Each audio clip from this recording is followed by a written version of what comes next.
আল্লাহর নবী যে টাইমে যে সমাতে মক্কা নগরে জন্ম নিলেন বন্ধুরে, ওই টাইমে ওই সমাতে মক্কার লোকেরা মদ পান করত, শরাব পান করত।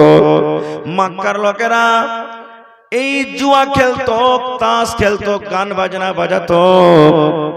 আর যদি কোনো বাড়িতে মেয়ে জন্মগ্রহণ হইতো, কোনো বাড়িতে যদি বেটি জন্মগ্রহণ হইতো, ওই বেটিকে দুনিয়াতে রাখতো না, জঙ্গলের ভিতরে গিয়ে মাঠে ময়দানে গিয়ে ওই মেয়ের জন্য একটা খাল করে আসতো, গর্ত করে আসতো।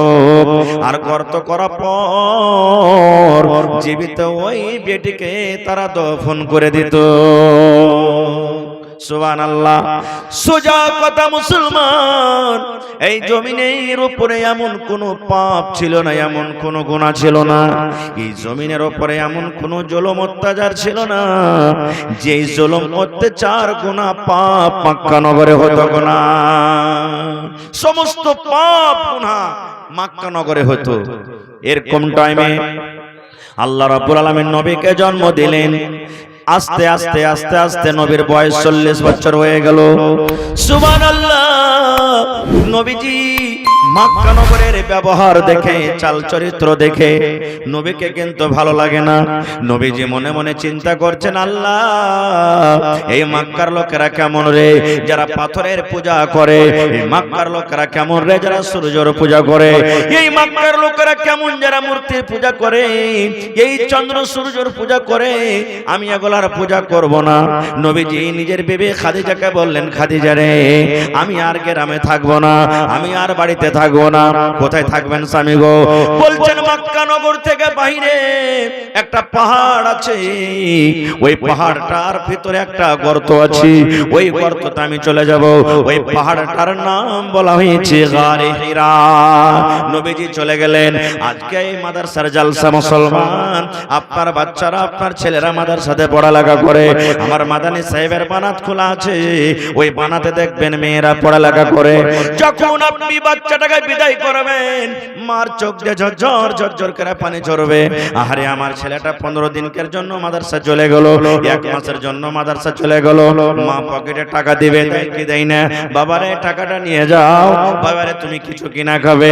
বাবা কত আদর করে ছেলেকে সহাগ করে পকেটে টাকা দিয়ে দেয়, বাবা তুমি নিয়ে যাও, তখন তোমার কিছু খাওয়ার মন হবে খাবে। বাবা বাড়িতে কি করেন, ওই ছেলের জন্য ভাজা রেডি করে দেয়, সিঙ্গা রেডি করে দেয়। 2 দিন 3 দিন 5 দিন 15 দিন 1 মাসের জন্য তাকে তালমুড় দিয়ে দেয়। বাবারে সকাল বেলাতে ফজরের নামাজের পর যখন তুমি ক্লাসে বসবে, তার আগে আগে তুমি নাস্তা করবে। এরকম ভাবে আমরা দিয়ে দিই। মা খাদিজা রাদিয়াল্লাহু তাআলা আনহা কত নেককার মহিলা, সুবহানাল্লাহ। বলছেন নবী গো, সুবহানাল্লাহ। তখন কিন্তু নবী হননি। বলছে মুহাম্মদ, ও আমার প্রাণের স্বামী, আপনি মক্কা নগর থেকে বাইরে চলে যাবেন গারে হেরাতে। এই যে আপনি খাজর নিয়ে এলেন, এই যে আপনি ছাতু নিয়ে এলেন, আপনি মুড়ি নিয়ে এলেন, চলে যান চলে যান। এই করি আসা যাওয়ার পর একদিন হঠাৎ করে নবীজি ওই গারে হেরাতে বসে আছেন, একটা গর্ততে খালি বসে আছেন। ওখানে কোনো মানুষ নাই, ওখানে কোনো রকমের পাহারাদার নাই, ওখানে কোনো গা ঘর নাই। হঠাৎ করে একজন অপরিচিত মানুষ, যাকে কোনোদিন নবীজি দেখেননি, যার চেহারা কোনোদিন দেখেনি, হঠাৎ করে সেই দিন নবীজির বয়স কিন্তু 40 বছরকার, সেই লোকটা গারে হেরাতে চলে এলেন, গর্ততে চলে এলেন। আসাফার নবীকে বলছেন, আসসালামু আলাইকুম ইয়া মুহাম্মদ। নবীকে সালাম দিয়ে দিলেন। আল্লাহর নবী সালামের উত্তর দিলেন, কিন্তু নবীজি তাকে জীবনে কোনোদিন দেখেননি। নবী জানেন না যে এটা হলো আল্লাহর ফেরেশতা জিবরিল। ফেরেশতা মানুষের রূপে এসেছেন। আসার পর এইবারে ওই জিবরিল ফেরেশতা নবীকে বলছেন, মুহাম্মদ ইকরা, তুমি পড়ো, তুমি পড়ো। আল্লাহর নবী কোনোদিন জীবনে মাদ্রাসাতে পড়ালেখা করেননি। আজকে দেখবেন মাদ্রাসার ব্যবস্থা হয়েছে। দেখেন চিমনি বাজারে মাদ্রাসা আছে, মির্জাবাড়িতে মাদ্রাসা আছে, আপনার রাহিকাতে মাদ্রাসা আছে, তারুণাবাড়িতে মাদ্রাসা আছে, বিভিন্ন জায়গাতে পড়ালেখার ব্যবস্থা করা হয়েছে। কিন্তু এই যে জামানাতে এরকম ব্যবস্থা ছিল না। নবীজি আমার কোন মাওলানার কাছে পড়েননি, নবীজি কোন মানুষের কাছে পড়েননি। সুবহানাল্লাহ, আরবি জুবান, আরবি ভাষা নবীর। তবে জিবরিল ফেরেশতা বলছেন ইকরা, হে মুহাম্মদ তুমি পড়ো। নবীজি বলছেন আমি জানি না পড়ালেখা, আমি পড়িতে পারবো না, আমার জিহ্বাটা উল্টে না, কেমন করে আমি পড়বো? আমি জীবনে কোনোদিন পড়ালেখা করিনি, আমি পড়ালেখা জানি না, পড়িতে পারবো না, আমি জানি না পড়িতে। যেমন কথাটা বলা, জিবরিল ফেরেশতা নবীকে ধরে এরকম ভাবে বুকের সাথে চাপলেন, গুছিয়ে একবারে জোর করে শক্তি হিসাবে চাপলেন। চাপা পর আবার বলছেন ইকরা, পড়ো। নবী আবার বলছেন আমি পড়ালেখা জানি না, কেমন করে আমি পড়বো? আবার চাপলেন তাকে সিনেতে ধরে। তৃতীয় নম্বরে আবার বলছেন ইকরা বিসমি রাব্বিকাল্লাযী খালাক, হে মুহাম্মদ পড়ো। আবার নবীজি কে ধরে চাপলেন যে আমি পড়িতে জানি না। তৃতীয়বার চাপানোর পর সুবহানাল্লাহ, আল্লাহ তাবারাক ওয়া তাআলার পক্ষ থেকে নবীজি একবারে পড়িতে লাগলেন, ফরফর ফরফর করে পড়িতে লাগলেন। জিবরিল আমিন পড়িলেন ইকরা বিসমি রাব্বিকাল্লাযী খালাক, নবীজি পড়িতে লাগলেন ইকরা বিসমি রাব্বিকাল্লাযী খালাক। জিবরিল আমিন পড়লেন খালাকাল ইনসানা মিন আলাক, নবীজি পড়িতে লাগলেন খালাকাল ইনসানা মিন আলাক। এই করে করে করে 5খানা আয়াত নাজিল হইল, চলে গেলেন। আচ্ছা বলেন তো, ওই নবী কি জানছেন যে এটা হলো আল্লাহর ফেরেশতা জিবরিল আমিন? জোরে বলেন, জানেন কি? তাকে জীবনে কোনোদিন দেখেছেন? প্রথম। এবারে তার মনে ভয় হবে না? হবে না? আপনি জালসা শুনে বাড়ি যাচ্ছেন, আল্লাহ না করে এরকম হয়, একাই আছেন, দুজন আছেন, হঠাৎ করে একটা মহিলা সামনে দাঁড় হয়ে গেল, আপনার মনে ভয় লাগবে না? লাগবে না? জোরে বলেন, ভয় হবে না? হবে না? ওরে আল্লাহ, মোটর সাইকেলে যদি থাকেন তো হইতে পারে হ্যান্ডেল হাত থেকে ছুটেও যেতে পারে, এরকম আপনি ভয় খাবেন। নবীজি ভয় খেয়ে গেলেন, আল্লাহ এতদিন থেকে আমি এই জায়গাতে আসছি, কোনোদিন এরকম আমার সাথে হয়নি, এরকম ঘটনা ঘটেনি। সুবহানাল্লাহ, আমি ওদিককার ঘটনা আর যাব না বলতে। মেন আমার বলার উদ্দেশ্য হলো এই যে মক্কা নগরে চুরি হতো নাকি? মক্কা নগরে মদ পান করত, মক্কা নগরে আল্লাহর পূজা করত না, মক্কা নগরে নিজের মেয়েকে কন্যাকে জমিনে দফন করত।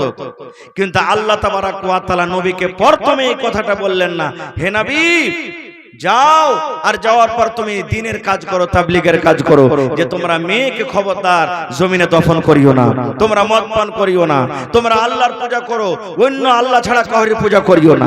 এই কথাটা নবীকে না বলে নবীকে আল্লাহ বলছেন ইকরা, তুমি পড়ো। ব্যাপারটা উল্টা লাগে না? বলেন, ব্যাপারটা উল্টা লাগে? লাগে না? গ্রামে যদি আজকে আমি চলে যাই, সুবহানাল্লাহ, আর যাওয়ার পর দেখছি মদ পান করছে, কেউ জিনা ব্যভিচার করছে, কেউ আর কিছু করছে, তাস খেলছে, ওই জায়গাতে যে যদি আমি বলি ভাই এই মদ পান করিও না, ভাই তুমি জুয়া খেলিও না, জিনা ব্যভিচার করিও না, এগুলা না বলে যদি আমি বলি, বা আমার কোনো ভাই মাওলানা যে বলেন ভাই পড়ালেখা করো, তো যারা পাঞ্জরে থাকবে এই শালা মুলবির মাথা মনে হয় তার কেটে গেছে নাকি? একে মদ পান করছে, একে এক কথাটা বলে না যে ভাই মদ পান করিও না, এই তুমি জিনা ব্যভিচার করছো, ভাই ভাই ছেড়ে দাও, এইটা না বলে কি বলছে চলো মাদ্রাসা পড়ালেখা করতে চলো। কথাটা কেমন? বন্ধুরে আমার, এই জন্য আল্লাহ রাব্বুল আমিন পড়ার কথা বললেন। ইলম যদি ভিতরে আসে মুসলমান, পড়া যদি ভিতরে আছে, সমস্ত বুরাই সমস্ত পাপ কিন্তু দূর হয়ে যাবে। যে লোকটা মদ পান করে জিজ্ঞাসা করবেন, জানে না মদ পান করতে গেলে কি গুনাহ হয়? আলিমুল মারফা শুনেছে কিন্তু নিজে জানে না কত গুনাহ হয়। যেই লোকটা জিনা ব্যভিচার করে, জিনা করার পর নবীজি কি শাস্তি দিয়েছেন, আল্লাহ রাব্বুল আলামিন কি শাস্তি দিয়েছেন জানে না? যে লোকটা মেয়েকে জিন্দা দফন করে দেয়, ওই লোকটা জানে না একটা জীবিত মেয়েকে দফন করার কত পাপ, কত গুনাহ। এই জন্য আল্লাহ রাব্বুল আমিন আদেশ করলেন, নবী গো তুমি পড়ো এবং তোমার উম্মতকে পড়ার আদেশ করে দাও। কারণ মানুষ পড়তে গেলে আগে বাড়বে, মানুষ পড়তে গেলে আল্লাহকে চিনবে, মানুষ পড়তে গেলে আল্লাহর বিধান চিনবে, মানুষ পড়তে গেলে দ্বীন শিখবে, মানুষ পড়তে গেলে মদ পান করা ছেড়ে দিবে, মানুষ পড়তে গেলে জিনা ব্যভিচার করা ছেড়ে দিবে, মানুষ পড়তে গেলে দুনিয়ার সমস্ত পাপ দূর হয়ে যাবে। এই জন্য আল্লাহ রাব্বুল আলামিন নবীকে বললেন, ও নবী তুমি পড়ো। নারে তাকবীর।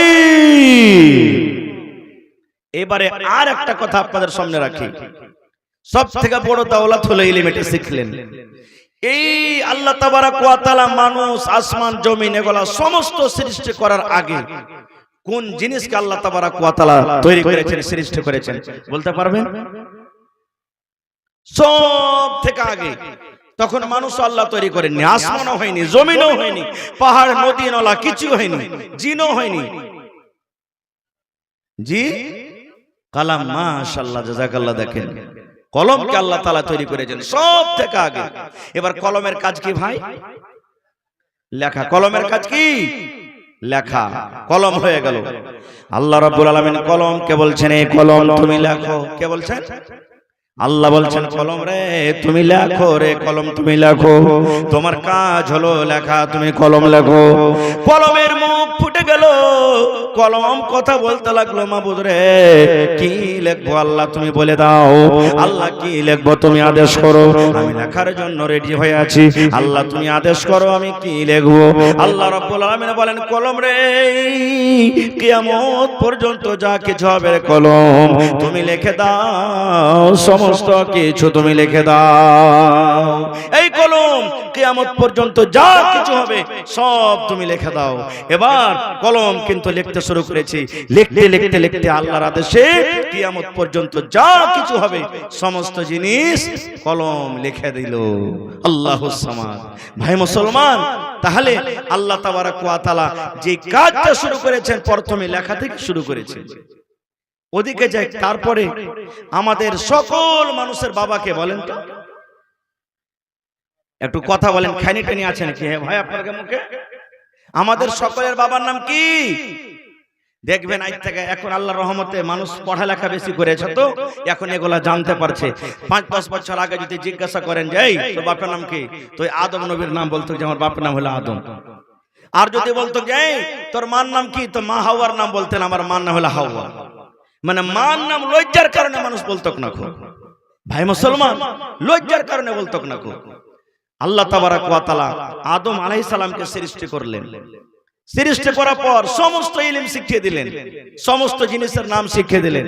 ফেরেশতাকে ডাকলেন, ডাকা পর তাদেরকে জিজ্ঞাসা করলেন, এই তোমরা অমুক অমুক জিনিসের নাম বলো, আপনাদের কথা শোনা আছে, আমি শর্টে বলছি। ফেরেশতারা বললেন, আল্লাহ আমরা জানি না, অতটুকুই জানি যতটুকু আমাদেরকে শেখালছেন। আল্লাহ তাবারাক ওয়া তাআলা আদম আলাইহিস সালাম বললেন, আদম তুমি বলো তো। আদম আলাইহিস সালাম একবারে মেশিনের মতন মনে হয় পট পট পট পট পট পট পট করে সব বলে দিলেন। আমি কেন বললাম কথাটা?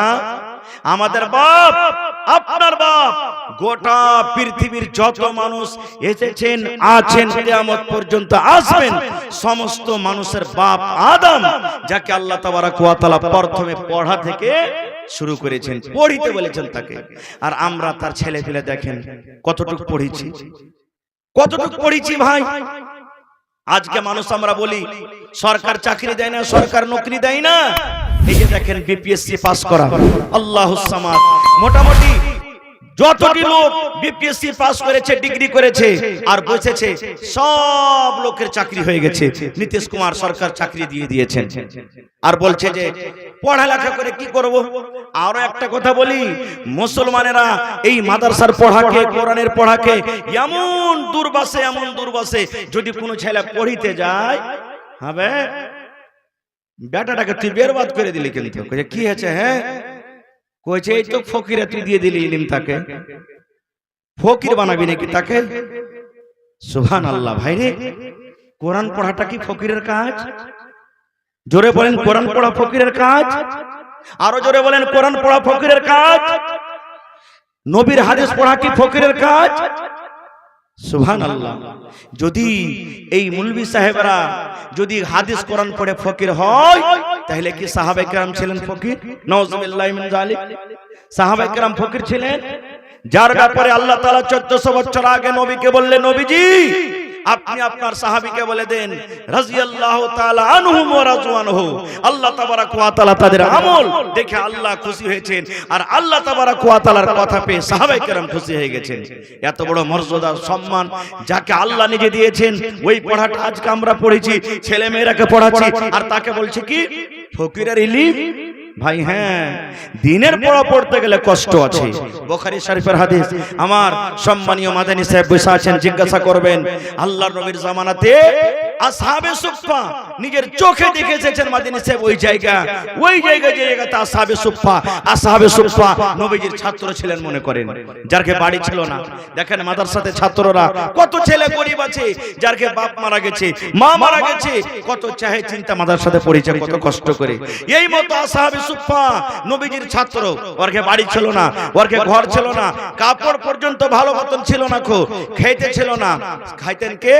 জাগিরে খেতেন। কেমন জাগির? নবীজির জন্য হাদিয়া আসতো, নবীজি এই দুধ আপনাকে দিলাম, এই মাংস আপনাকে দিলাম, এই ঘি আপনাকে দিলাম, এই খেজুর আপনাকে দিলাম।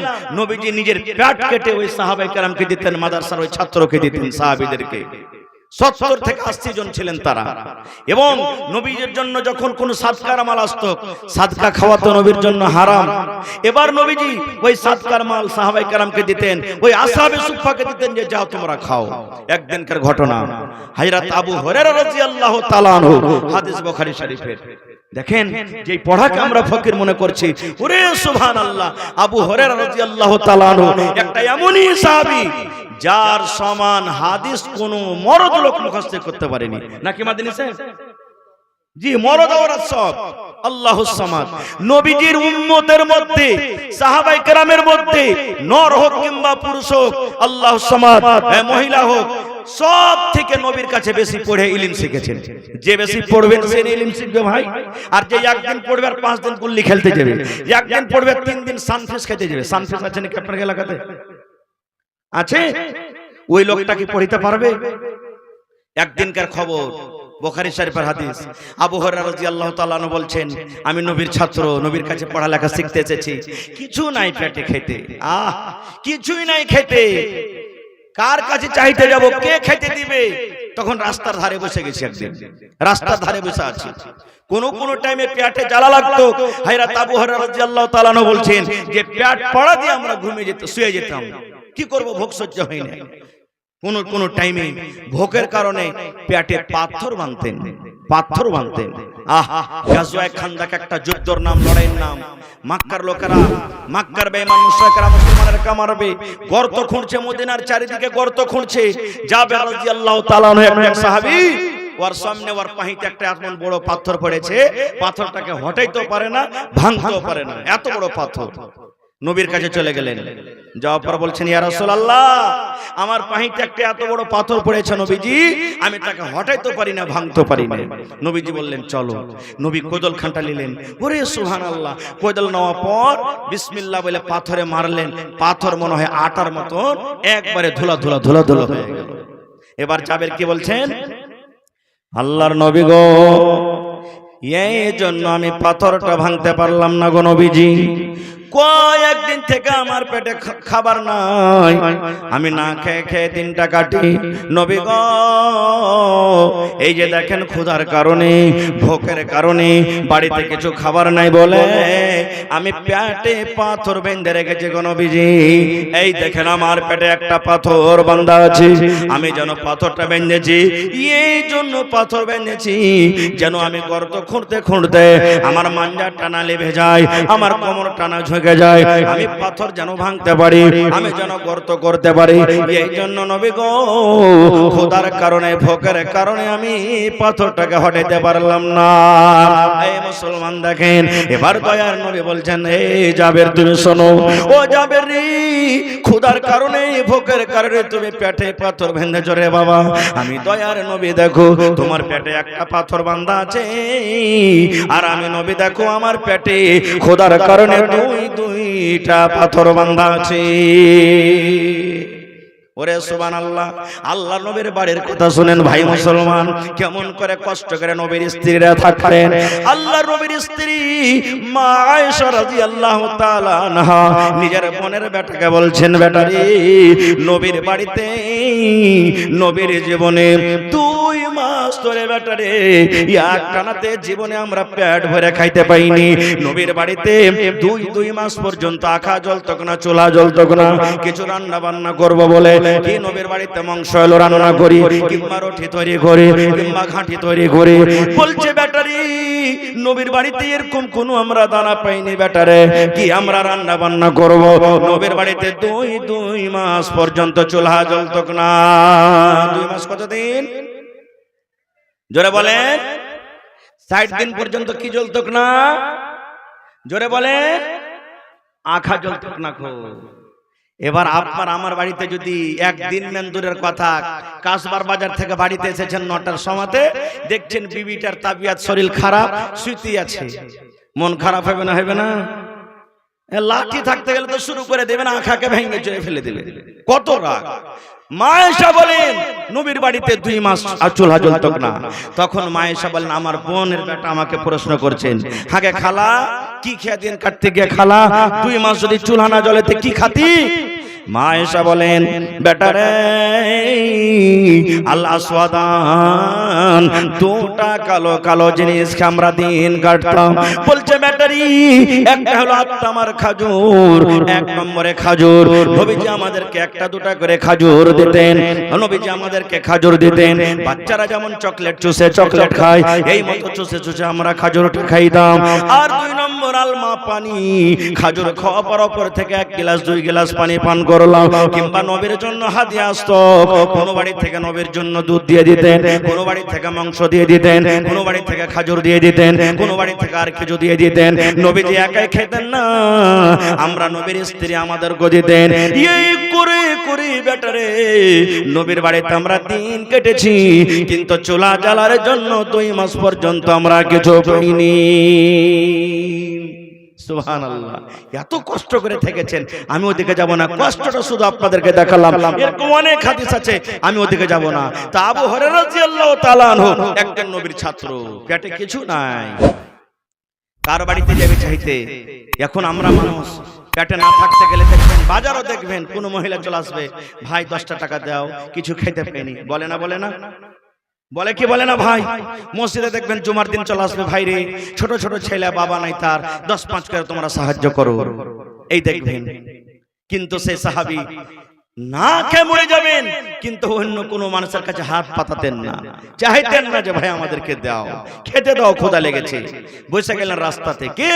হযরত আবু হুরায়রা রাদিয়াল্লাহু তাআলা আনহু। কেন বসলেন? যে এই জায়গা দিয়ে হযরত ওমর ফারুক যাবেন, এই জায়গা দিয়ে হযরত ওসমান যাবেন, এই জায়গা দিয়ে রাস্তা দিয়ে হযরত আলী যাবেন, এই জায়গা দিয়ে হযরত আবু বকর রাদিয়াল্লাহু তাআলা আনহু যাবেন, এই রাস্তা দিয়ে নবী মুহাম্মদ সাল্লাল্লাহু আলাইহি ওয়াসাল্লাম যাবেন।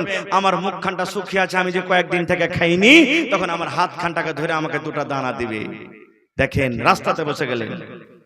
হযরত আবু হুরায়রা বলেন আমি রাস্তাতে বসে আছি, আমার সামনে দিয়ে হযরত আবু বকর রাদিয়াল্লাহু তাআলা আনহু চলে যান, আমাকে সালাম দিলেন। হযরত আবু হুরায়রা বলেন ও ভাই আবু বকর, কোরআনের অমুক আয়াতটা আমি বুঝতে পারি না রে ভাই, কোরআনের অমুক আয়াতটা আপনি আমাকে বুঝিয়ে দেন।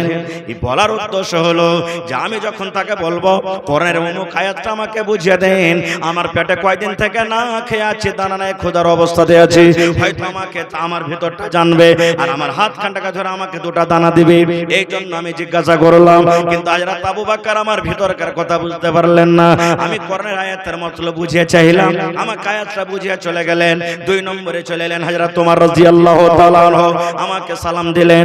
আমি তাকে বললাম ওমর ভাই, কোরআনের অমুক আয়াতটা আমি বুঝতে পারি না ভাই রে, তুমি দয়া করে কোরআনের অমুক আয়াতটা আমাকে বুঝিয়ে দাও। উনি আমাকে আয়াতটা বুঝিয়ে দিলেন, কিন্তু আমার ভিতরকার কথা জানতেন না। এই করে করে করে সমস্ত সাহাবায়ে কেরাম যারা যাওয়ার ছিলেন চলে গেলেন। এবার শেষের বেলাতে নবী মুহাম্মদ সাল্লাল্লাহু আলাইহি ওয়াসাল্লাম রাস্তা দিয়ে চলে যান। এবার নবীজি হযরত আবু বকর রাদিয়াল্লাহু নবীজি চলে যাচ্ছেন। এবারে নবীজি যেতে যেতে হযরত আবু বকরের চেহারার দিকে দেখেছেন, আবু হুরায়রার চেহারার দিকে দেখেছেন। দেখার পর নবীজি বুঝেছেন যে ই না খেয়ে আছে মনে হয়, এর মুখখানটা শুকিয়ে আছে। নবীজি একটু মুচকি হাসি দিলেন তার দিকে দেখে। দেওয়ার পর বলছেন আবু হুরায়রা উঠো আমার সাথে, চলো চলো আমার বাড়ি চলো। হযরত আবু হুরায়রা রাদিয়াল্লাহু তাআলা আনহু বলছেন যে যাই, আল্লাহ তাআলা মনে হয় আমার খাওয়ার ব্যবস্থা এর বাড়িতেই করেছে। এটা কে? নবীজির ছাত্র। সুবহানাল্লাহ। হযরত আবু হুরায়রা বলছেন আমি বাইরে দাঁড় হলাম, নবীজি আগে গেলেন, ভিতরে গেলেন, আমি ইজাজত চাইলাম, ভিতরে গেলাম। এবার নবীজি ভেতরে যাওয়ার পর নবীজি বিবিরাকে জিজ্ঞাসা করলেন, ও আমার বিবিরা, বাড়িতে কিছু খাবার আছে কিনা বলো তো, বাড়িতে কিছু খাবার আছে কিনা বলো তো। ওরে সুবহানাল্লাহ, এবারে মুসলমান আল্লাহ নবীর স্ত্রীরা বললেন, ইয়া রাসূলুল্লাহ, বাড়িতে মাত্র এক পেয়ালা দুধ আছে, এক পেয়ালা দুধ ছাড়া কিন্তু আর বাড়িতে কিছু নাই। কতটুকু দুধ আছে? এক পেয়ালা দুধ। ঘটনা লম্বা, শর্টে আমি বলছি 1-2 মিনিটে। এবার এক পেয়ালা দুধ নবীর সামনে রাখা হলো। নবীজি আবু হুরায়রাকে বলছেন, আবু হুরায়রা, তোমার মতন আরো আসহাবে সুফফা, তোমার বন্ধুরা চাচারা তারও মোটামুটি ৭০ জন আছে, ওরা কো ডেকে নিয়ে এসো, তুমি যাও। এক পেয়ালা দুধ আর মানুষ মোটামুটি ৭০ জন। আবু হুরায়রা রাদিয়াল্লাহু তাআলা আনহু বলছেন, আল্লাহ, আমি ভাবলাম যে নবীজি এই দুধের পেয়ালা আমাকে দিয়ে আমি পেট ভরে দুধ পান করব, কিন্তু নবীজি বলছেন যে ওরাকে ডেকে নিয়ে এসো। তো ভাগ কতখান করে পাবো? 1 ফোঁটা করে হয়তো ভাগ পাবো, কারণ আমাকে তো নবী বলবেন যে তুমি তাদের খেদমত করে দাও, সবকে দুধ পান করিয়ে দাও। এবার সবারই খাওয়া পর বাঁচলে আমি পাবো, কি করব? নবীর কথা তো ইনকার করতে পারি না। আমি চলে গেলাম ডাকতে, সকলকে ডাকলাম, নবীর বাড়িতে চলে গেলাম, এটা যে চাইলাম বসতে দিলেন। এবার নবীজি বলছেন যে আবু হুরায়রা, এই দুধের পেয়ালা নিয়ে তুমি বিসমিল্লাহ বলে সব লোকেরাকে একদিক থেকে তুমি দুধ পান করে লাগো। দুধ পান করালেন, একজন হয়ে গেল, পেট ভরে দুধ পান করলেন। দ্বিতীয় নম্বরকে বাড়িয়ে দিলেন, উনিও পেট ভরে দুধ পান করলেন, আবার আগে বাড়িয়ে দিলেন, দুধ পান করলেন, আগে বাড়িয়ে দিলেন। এই করে করে করে সুবহানাল্লাহ, মোটামুটি ৭০ থেকে ৮০ জন নবীর ছাত্র ছিলেন। সমস্ত সাহাবায়ে কেরাম দুধ পান করলেন। এবার সমস্ত সাহাবায়ে কেরাম পেট ভরে দুধ পান করলেন, পেট ভর্তি করে দুধ পান করলেন। শেষের বেলাতে নবীজি বলছেন, আবু হুরায়রা, দুধ আছে কি আর? এবার আবু হুরায়রা বলছেন, ইয়া রাসূলুল্লাহ, যতটুকু পেয়ালাতে দুধ থাকার নবী গো, কতটুকু পেয়ালা কিন্তু এখনো দুধ আছে, ঘমে যায়নি। নবীজি বললেন, এবার তুমি খাও, এ আবু হুরায়রা তুমি খাও। এবার আবু হুরায়রা বলেন, আমি দুধ পান করতে লাগলাম। এবার দুধ পান করতে করতে আমার পেট ভরে গেল।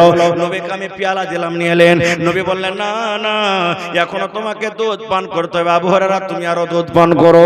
আবার আমি দ্বিতীয়বার দুধ পান করলাম, আবার নবীর দিকে পেয়ালাটা আমি বাড়িয়ে দিলাম। আল্লাহ রাসূল বলেন, আবু হুরায়রা, এখনো তুমি দুধ পান করো, আরো দুধ পান করো।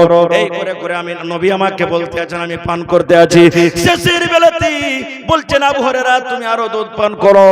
এবার আবু হুরায়রা বলছেন, ইয়া রাসূলুল্লাহ, না, আর পারবো না নবী গো, আর আমার শক্তি নেই, আমার পেটে জায়গা নাই, আমার পেটটা ফুল হয়ে গেছে, আর আমি দুধ পান করতে পারবো না। এবার আবু হুরায়রা বলেন, আল্লাহর নবী আমার দিকে একটু মুচকি হাসি দিয়ে দিলেন, দেওয়ার পর বললেন, এবার আমাকে পেয়ালা দাও। এবার পেয়ালাটা আমি নবীর হাতে দিয়ে দিলাম। এবার দয়ার নবী ওই দুধ পান করলেন। এখানে কয়েকটা কথা আমরা বুঝতে পারলাম। ৭০-৮০ জন সাহাবায়ে কেরাম গিলাসে গিলাসে ঢেলে দিলেন না, একটা পেয়ালায় সব দুধ পান করলেন? জোরে বলেন, একটা পেয়ালাতে দুধ পান করলেন। তাহলে বোঝা গেল যে মুসলমানের ঝোঁটা কোনোদিন নাপাক হয় না। একটা গিলাস রাখা আছে, দেখবেন কত বিয়া শাদীতে যাবেন, মিটিং এ যাবেন, রবার্টের গিলাস না থাকে, প্লাস্টিকের গিলাস না থাকে, একটা লোক পানি খাবে, গিলাসটা ধুবে, ফের আরেকটা লোককে বাড়িয়ে দেবে, গিলাস ধুবে আরেকটা লোককে বাড়িয়ে দেবে, চা খাবে, ধুবে, তারপর আরেকটা লোককে বাড়িয়ে দেবে। জি না, দরকার নেই, জরুরি নয়। হ্যাঁ, আছে মাল দিয়ে দেন, আলাদা কথা, কিন্তু একটাই আছে, ধোয়ার দরকার নাই, দিয়ে যান। কারণ সাহাবায়ে কেরাম এই কথাটা বলেননি, আরে ভাই ওর কাঞ্জিরা ওর ঝুটটা আমি খাবো না, আমাকে তুমি অন্য বর্তন দাও। নবীজি নিজে শেষের বেলাতে খেলেন। ৭০-৮০ জন দুধ পান করার পর নবীজি নিজে খেলেন। সুবহানাল্লাহ। ভাইরে, কেমন সাহাবায়ে কেরাম ছিলেন তারা, যে দিনের জন্য, ইলমের জন্য, পড়ার জন্য, নবীর কথা শিখবো বলে তারা নিজের বাড়ি ঘরকে ত্যাগ করে নিজের পেটে কষ্ট দিয়ে তারা ইলম শিখেছেন। যার কারণে সেই কথা পড়ে লিখে আজকে আপনাদের সামনে আমরা বয়ান করতে পারছি। ভাই মুসলমান, এই জন্য ইলম শিখতে হবে। বিনা ইলমে মানুষের জীবন আধুরা। কোনদিন আপনি সাকসেস হতে পারবেন না, কামিয়াব হতে পারবেন না, জীবনে কামিয়াব হতে পারবেন না যতক্ষণ পর্যন্ত আপনি ইলম না শিখবেন। ভাইরে, এই জন্য আজকে মাদ্রাসার জালসাটা হলো এই ইলমের জন্য, যেখানে ছোট ছোট মাসুম ছেলেরা বাচ্চারা ইলম শিখছে, ছোট ছোট মেয়েরা ইলম শিখছে, তবে ভাই এই মাদ্রাসাটা কি এমনি চলবে? চলবে না। মাদ্রাসা চালাইতে গেলে টাকার দরকার আছে। আজকে দেখেন এই পিন্ডালের ভিতরে হেলোজেন লাগা আছে, এই পিন্ডালের ভিতরে মার্কারি জ্বলা আছে, তো এই মার্কারি আলো হচ্ছে, জার্নিটার চলছে কি চলে না? জার্নিটার তাকে লাইন দিচ্ছে নাকি? এবার জার্নিটার তেলে চলছে না পানিতে? জোরে বলেন। তেলে চলছে, বিনা তেলে আলো হবে না, জার্নিটার চলবে না। এই মাদ্রাসা হলো কি? জার্নিটার। মাদ্রাসা হলো জার্নিটার, আর মাদ্রাসার ছাত্র যারা পড়ালেখা করছে এরা হলো লাইট। তবে বিনা জার্নিটারের তেল না ঢালতে গেলে যেমন জার্নিটার চালু হবে না আর মার্কারি জ্বলবে না, এই মতো আপনার বিনা সাহায্যতে মাদ্রাসা কোনোদিন চলবে না। ভাই ভাইরে 1 টাকা দিবেন, 5 টাকা দিবেন, আপনার দান নিয়ে নেব। দেখে মাদ্রাসার জন্য, কোরআনের জন্য, কোরআনের খাতিরে, কোরআনের প্রতি মহব্বত ভালোবাসা কার আছে? আল্লাহ এবং আল্লাহ রাসূলকে কে ভালোবাসেন? সাহাবায়ে কেরামের প্রতি মহব্বত ভালোবাসা কার আছে? দেখি একটা লোক 10,000 টাকা দান করতে পারবেন? দেখি কোন এমন লোক আছেন 1000 ইট কিংবা 1000 ইটের দাম দান করতে পারবেন? কারণ মাদ্রাসাতে ঘর দেখলাম টিনের ঘর, সমস্ত ঘর, এখনো বিল্ডিং পাকা হয়নি। আমার আপনার ছেলেরা কত আরামে বাড়িতে শুচ্ছে, আর ছোট ছোট মাসুম বাচ্চারা দেখেন মাটির উপরে তারা পড়ালেখা করছে, টিনের ঘরে তারা পড়ালেখা করছে। সেই টিনটা বিল্ডিং করতে হবে, পাকা করতে হবে। দেখি একটা লোক কেমন আছেন 10,000 টাকা দান করবেন কিংবা 1000 ইটের দাম দান করবেন। দেখি কোন আল্লাহর বান্দা এমন আছে 1 কুইন্টাল রডের দাম কিংবা 1 কুইন্টাল রড দান করবেন। দেখি কোন আল্লাহর বান্দা আছেন 100 সেফটি বালুর দাম কিংবা 100 সেফটি বালু টিনে পৌঁছে দিবেন। দেখি তারপরে 30 জন আল্লাহওয়ালাকে দেখবো 1000, 2000, 5000 এই করে করে 30 পারা কোরআনের দাম। 30 পারা কোরআন আছে না? কয় পারা কোরআন আছে ভাই? 30 পারা কোরআন আছে। সুবহানাল্লাহ। গত রাতে লাভাতে আমার প্রোগ্রাম ছিল, আল্লাহুস সামাদ। 30 জন ভাইয়ের কাছে আমি 1000 1000 করে 2000 করে চাইলাম, মোটামুটি 50 পার করে গেছে। আল্লাহুস সামাদ। আজকে দেখি আমার এই অঞ্চলে এলাকাতে প্রথমে কোন পীর মুজাহিদ আছেন কোরআনের প্রতি মহব্বত ভালোবাসা দেখি 1000 টাকা প্রথমে দান করবেন, এবং কমিটির লোককে বলবো মা খালাদের পিন্ডালে চাদর দিয়ে পাঠিয়ে দেন। আর মায়েরা খালারকে বলবো আপনাদের পিন্ডালে চাদর যদি ঘুরে তো চাদরে আপনারা মন দিয়ে গলার হার, নাকের, কানের, পায়ের আর টাকা পয়সা যার যতটুকু শক্তি আছে শক্তি হিসাবে দান করবেন। সুবহানাল্লাহ। এই গত রাতে ভোলামারি মাদ্রাসাতে একজন মহিলা গলাতে যে আগে মায়েরা খালারা তাবিজ দিত, সোনার তাবিজ, 8খানা তাবিজ স্টেজে দিয়ে পাঠিয়ে দিয়েছেন, মাওলানা একটু আমার জন্য দোয়া করে দেন। এই গলা থেকে 8খানা তাবিজ আমি এই মাদ্রাসার জন্য দান করে দিলাম। আজকে দেখি কোন মা আছেন এলাকার মধ্যে যে গলা থেকে এখানটা হার দান করবেন, কানের দান করবেন, নাকের দান করবেন, হাতের আংটি গলা দিয়ে পাঠাবেন, পার পায়াল দিয়ে পাঠাবেন। দেখি কোন আল্লাহ ওয়ালি এমন কোন বান্দি আছেন যে দিয়া পাঠাবেন। আইসা তো ভাই প্রথমে 10,000 টাকা কোন আল্লাহওয়ালা, 2 নম্বরে 5,000 টাকা, এবারে 30টা কলম 1000 2000 1000 2000 করে করে আপনার কাছে আবদার রাখলাম। মাশাআল্লাহ। এই আমার নানা মাশাআল্লাহ। এই দেখেন ফেসবুকে কয়দিন হলো আমি দেখলাম, মনে হয় এই সিজনের প্রথম 2-4 দিন হলো শুরু হয়েছে কাজ নাকি? আল্লাহুস সামাদ। মাদানী সাহেবকে দেখলাম, আমার ভাই নুরুল হক সাহেবকে দেখলাম, যে আমান ইট ভাট্টা মনে হয় নাকি? এই দেখেন আমান ইট ভাট্টার মালিক হলেন আমার ভাই নুরুল ইসলাম সাহেব। এই মাদ্রাসার জন্য 1000 ইট দান করলেন। আরো নেবেন নাকি? জি 1000 তো চেয়েছি। জি জি জি, মানে সব জায়গাতে লাগছে ওরাকে তো। হ্যাঁ, সব জায়গাতে লাগছে। তো আমার ভাই নুরুল ইসলাম সাহেব, নুরুল হক সাহেব 1000 ইট দান করবেন এই মাদ্রাসাতে। নারে তাকবীর। মাশাআল্লাহ। এ ভাই দেখি 2 নম্বরে 1000 ইট কিংবা 10,000 টাকা দেনেওয়ালা কে আছেন, এবং 5,000 টাকার একটা কলম কে আছেন? 30 জন বান্দা, 30 জন ভাই, মা, খালা, দাদা কে দেখবো 1000 1000 1000 করে আসেন। তো প্রথম কে আছেন? মাশাআল্লাহ। এই দেখেন আমার একজন নানা যান, 1 2 3 4 5 কি নাম? এই দেখেন আব্দুল মান্নান সাহেব এক পারা কোরআনের দাম 1000 টাকা দিলেন। আর আমার মামু উসমান গানি সাহেব আল্লাহুস সামাদ 1000 টাকা দিলেন। মামু তো আরো পারবে দিতে লাগছে নাকি? পারবে দিতে না? শাহনवाज তো मास्टर शाहनवाज बाजी उस्मान साहेब जहाँ कहीं पर हो अख्तर दे से दो 5000 টাকা আপনার আপনার आए मास्टर जी। शाहनवाज तनवीर का लड़का वो स्टेज पर आए। তা আমার এই দেখেন মামাজান উসমান সাহেব 1000 দিয়েছেন, ইনশাআল্লাহ 4000 টাকা পুরা করে দিবে নাকি মামু? কিছু আপনার আর 1000 দিয়ে দিবেন মাশাআল্লাহ। নারে তাকবীর আল্লাহুস সামাদ। এই দেখেন জি 5000 আমি বলেছি, বলছেন 1000 আর দিয়ে দিন জি। তো 2000 টাকা হলো, 3 পারা কোরআনের দাম হয়ে গেল ভাই মাশাআল্লাহ জাযাকাল্লাহ। এই দেখেন আমার মামাজান উসমান গানি 2 পারা কোরআনের দাম। আর এই দেখেন আমার নানাজান কি নাম বললেন আব্দুল মান্নান সাহেব 1 পারা কোরআনের দাম 1000 টাকা দিয়ে দিলেন মাশাআল্লাহ। তাহলে 30 এ 3 ঘটে গেল, বাঁচলো 27। ইনশাআল্লাহ পুরা হয়ে যাবে। কার নসিবে আছে ভাই, কার কোরআনের প্রতি মহব্বত ভালোবাসা আছে? আজকে আমি দেখতে চাই যে কোরআনকে কে ভালোবাসেন। মাশাআল্লাহ জাযাকাল্লাহ। এটা কে দিলেন আপনার? মাশাআল্লাহ। কি আপনার নাম?